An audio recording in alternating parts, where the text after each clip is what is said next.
Welcome to Yachting International Radio, and today I am talking to Dave Good, who is from Superyacht Australia.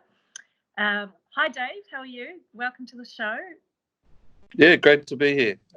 Lovely day here in Sydney, so but nice to be in air conditioning. Oh, I bet. Now, there's been some quite significant news from the Australian yachting industry passed in the previous month, just before Christmas, and it's been a long time in the pipeline. Can you share more with the listeners tuning in today about this special recreational vessel bill that was passed by the Australian government? Yeah, so for about 20 years now, it started with the Sydney Olympics in 2000. There was a push to allow foreign superyachts to charter in Australia. There was a temporary measure put in place then, and then we got very active in it in about 2010 as a big push to allow foreign flagged superyachts to be able to charter here without being imported. And we've had 3 goes at it. That was we've been through Parliament 3 times. The 2 times previously we got through the lower house and didn't get through the Senate. And this time, finally, we had our own separate bill that only dealt with superyachts. The times previously we were part of the Coastal Trading Act, which also involved carriage of cargo. And we got caught up as collateral damage in the argument of whether cargo should be carried by foreign ships or Australian flagged ships between Australian ports. So the government, it all happened quite quickly actually. We were kind of surprised at the speed at which it moved after certainly my 8 or 9 years working and seeing how slow things worked in Canberra. But it all happened in a matter of 2 weeks. It was tabled in the first week and then got through the lower house and straight to the Senate. And it was actually the last piece of legislation passed for the year. So we had to wait. They had to extend the time in the Senate to be able to get to us on the agenda. So we were very fortunate to get it done back then. Otherwise, we'd be waiting for another few months. It was a nice Christmas present. It was, and we actually had a vessel who was sitting up in the Solomons waiting to see if it got approved, and they were the first ones in. And on the day that it became law, they put in their application and did the first charter within days of I saw that come through. From the other side of the world, I saw that. It was so fast, and I remember seeing it and thinking, wow, that's literally just been passed and already the first yacht is in there. And so it was quite quick, wasn't it? And it was a fantastic turn of events because the vessel in question had been used by myself as a guinea pig probably about 6 years ago when we were trying to navigate a temporary licence under the Coastal Trading Act, and we'd had advice from people within government that we could still use it, and there was a way to get around some of the issues that we had. So we used Sailing Yacht Hemisphere as a guinea pig back then, which not a lot of vessels and captains would be happy to do, but he was well aware that it was a trial, and he was our case study for a lot of our representation to government post then. So it was it was quite ironic that it was Sailing Yacht Hemisphere was the first to use the licence. Now, today we've got listeners that are tuning in from over 40 countries who may not be aware of the specifics of the Coastal Trading Act for Australia. So one of the things was that previously yachts required a minimum of 5 voyages from one port to another. So it excluded a lot of the recreational charters, which all the boats would be looking to do. So was that one of the main factors that you found quite challenging with the new legislation? Well, and that was our issue when we used Hemisphere as a guinea pig, is that we were advised that there was a way to get around that 5 voyages in regards to we would pre-book 5 so-called phantom voyages. Mm-hmm. And as we actually did a charter, we would add the new charter and do that voyage and then cancel one of the phantom ones. Right. And if we got to the end of the 12-month period and we hadn't done 5 charters, which I think would have been quite likely, so most of these vessels would have been happy with 3 charters for a season, just to cover some of their costs to, they're establishing, themselves over in this part of the world. Yes. And yeah, so that was one of the issues we had, and it wasn't going to work because you were not permitted to do a voyage in and out of the same port. In the writing, it said that you had to go between 2 separate ports. So by this new act, the Special Recreational Vessel Act, it actually references the 99% of the Coastal Trading Act that we want to use. Yes. And it excludes us on the 3 main points that we wanted to differentiate. And one of those is allowing us to come and go from our own, from the same port, not requiring 5 pre-booked voyages. And it does specify that it's only available to 2 super yachts. Maximum 12 passengers. And we needed that because we didn't want to create a loophole for, small game boats to come over and compete when the season's on. We didn't want to create loopholes for other parts of the industry that would have, been damaged by it. We wanted to make it super yacht specific because that's how we could get it through Parliament with both sides of politics supporting it. Okay, and because that new legislation, it's separating super yachts from the coastal cargo operations, it means that the Australian industry can take advantage of major events that are happening, such as Tokyo Olympics this coming year and America's Cup 2021. So how do you see the bill strengthening your partnerships that you already have and that you're hoping to build on in the Asia Pacific regions, such as Fiji, New Zealand, Tahiti, Indonesia, all those regional suppliers? Yeah, we Australia alone, we can't. We don't have the same draw card as what Tahiti, Fiji, New Zealand, and Australia together have.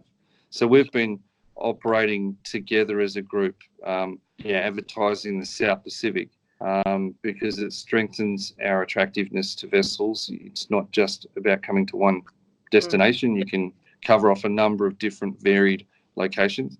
And all of those other countries have the ability to charter, and Australia didn't for foreign vessels. So, some of those guys have been saying, come on, Australia, let's catch up. You're this area as part of the South Pacific that vessels can't charter in. So I think they've all seen that it'll add the attractiveness of South Pacific because there's further regions. Indonesia you cannot charter in at the moment. I know that Indonesia and Thailand are both looking for advice and help on how we got ours through, and we're happy to bring it. I know that I used Fiji and New Zealand as examples a lot when I was talking to politicians. Politicians, they don't want to be the first to do something. They like to see that there's other countries doing something similar, so they can point to that and say that's a reason we need to catch up with others in the region. So hopefully what we've done here can assist Indonesia and Thailand in getting charter through, so that it becomes more than just the South Pacific. It's Asia Pacific that you can charter in. And now a key factor specifically, if we just focus a little bit more on Australia again, is the impact that it's hoped this bill will have to the Australian economy. Now, it's expected to create 12,000 new jobs and over $1.6 billion Australian to the economy just within a few years. So what measures does the Australian superyacht sector have in place to ensure that training and development will match the job growth? We're fortunate to have a state government in Queensland who their mantra at the moment is very much jobs, jobs, jobs, and Queensland's developed a super, yeah, they've developed a super yacht strategy, and it's from the base up. So their tertiary skills qualification department, TAFE Queensland, has been working towards filling some of the skill vacancies that are in some of the yards. Mm-hmm. So things like aluminium welders, there was a shortage of those. So they've gone about developing that from school leavers through to apprenticeships. And so most of those jobs are going to be created in the shipyards. We've got, there's 3 large shipyards in Cairns.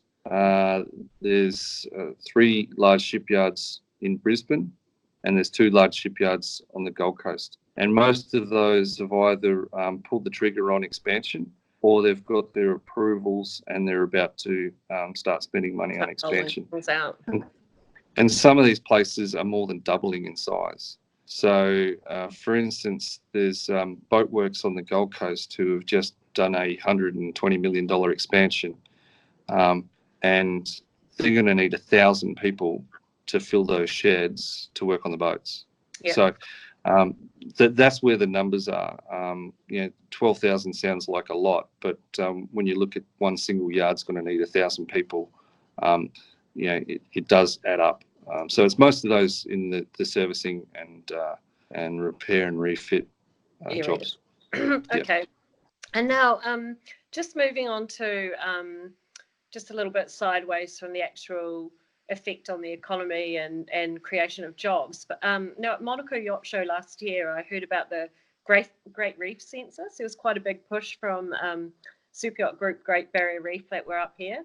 And so for many of the people that are listening today, the Great Barrier Reef has seemed to be quite prominent in media, and so it's quite a big focus, especially up here in Europe. And now, of course, you'll have the Great Barrier Reef Marine Park Authority will have permits and surveys, and that will still be required. Now, with the new recreational bill going through, you're expected to have an increase in yachts that are going to be visiting the region. So are you hoping that charter vessels will offer assistance for future research and reef preservation going forward? Absolutely. And the Reef Census is actually a really easy thing to do physically on the ground. The hardest part for GRUMPA, the Great Barrier Reef Marine Park Authority, and some of the other organisations that are involved, such as Citizens of the Great Barrier Reef, is actually getting to some of these sites. So over 40% of the Great Barrier Reef has never been surveyed. It is huge. Yes. So, when there's claims that the Great Barrier Reef is dying and certain percentages have died off, it's very hard for them to actually quantify that because a lot of the places haven't been surveyed to start with. So what Superyachts offer is they've got the range and the ability, and they want to go to some of these out-of-the-way sites. So they provide a platform that if people get involved, it's as easy as taking some underwater photography and giving a reference for where that is. And it gets put into a big database so that they can go back and look at that site in future years and see if it's improved, if it's got worse. It just gives them a snapshot in time, which is a great idea because we know that those vessels are out there and they would want to participate in some way, and it's quite easy for them to participate when they're in the region. That's also something that media could perhaps be pushing a bit more around the world as well, especially up here in the Med and Caribbean, even though your southern hemisphere, we still could be spreading the awareness of initiatives like that are happening down there.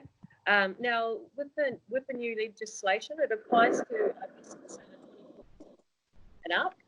Will there be a size limitation for yachts, Not, especially in consideration?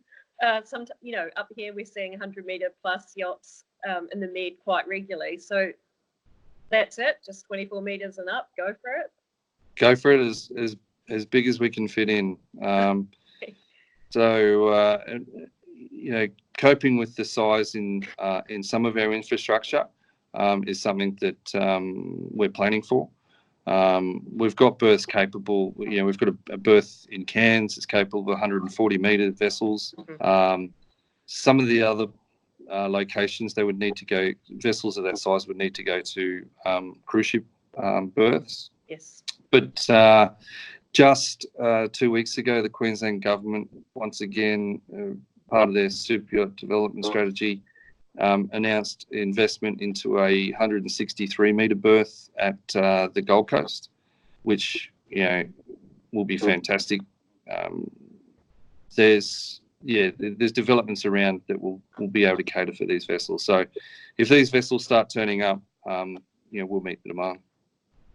Great. And now, how do yachts obtain visas for Australia under this new legislation that's been passed? Where do they go to for current advice and information? I'll plug my website, but Superyacht Australia. We've got a tab on there for chartering in Australia, and we've conducted training on the day that it became law.